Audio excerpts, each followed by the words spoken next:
일단 충남 서천군에서 벌어진 일이었습니다. 지금 저렇게 한 여성이 지금 저렇게 밤 10시 가까운 시각에 산책을 나왔는데 갑자기 안타까운 불미스러운 사고를 당하게 됩니다. 안준영 기자님, 지금 저렇게 밤에 갔다가 지금 어떤 봉변을 당한 거 아닙니까? 네, 맞습니다. 지난 2일 밤 11시 56분쯤에 딸이 운동을 나갔는데 돌아오지 않는다. 이런 부모의 신고가 접수됐습니다. 그리고 네. 어제 새벽 3시 45분쯤 이 실종된 40대 여성이 결국은 숨진 채 발견이 된 겁니다. 용의자는 30대 남성이었습니다.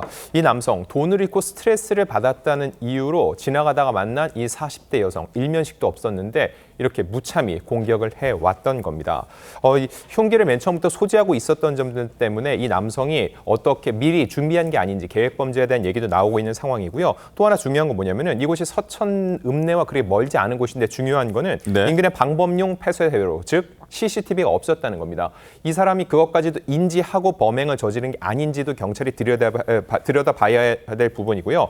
이런 이동동선을 추적해서 경찰이 현재는 이 주거지에서 이 남성을 긴급 체포한 상황입니다. 그러니까요. 저희가 지금 확보한 CCTV도 딱 저 장면뿐이라서 수사 네. 상황이 조금 더 어려웠다 이런 설명인 건데 지금 피해자가 우산을 쓰고 밤 10시면 사실은 그냥 다닐 수도 있는 시간입니다. 저렇게 대로변에 우산 쓰고 가고 있다가 조금 뒤에 우산만 덩그러니 대로변에 남겨져 있는 모습이 CCTV에 포착이 돼서 충격을 줬고 또 안타까움도 줬는데 이 방금 살짝 설명을 좀 해주셨긴 합니다만 이 범행 저지른 피의자는 뭐라고 좀 설명을 하나요? 어떤 이유로 범행을 했다고 합니까?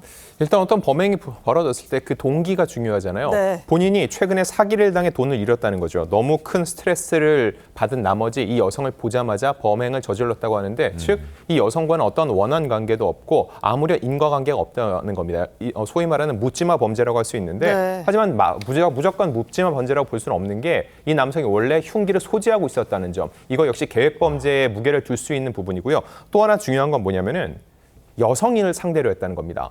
처음 본 사람인데 그 사람이 여성이었기 때문에 공격한 게 아닌지 물리력을 자신이 제압할 수 있다고 생각을 했기 때문에 그런 일을 했다면은 이 남성 무조건 묻지마 범죄 아무런 계획하지 않았다고 볼 수는 없기 때문에 이 부분은 경찰 조사를 통해서 면밀하게 더 들여다봐야 될 부분입니다. 처벌 수위는 어떻게 되나요? 일반 범죄랑 비교해 봤을 때?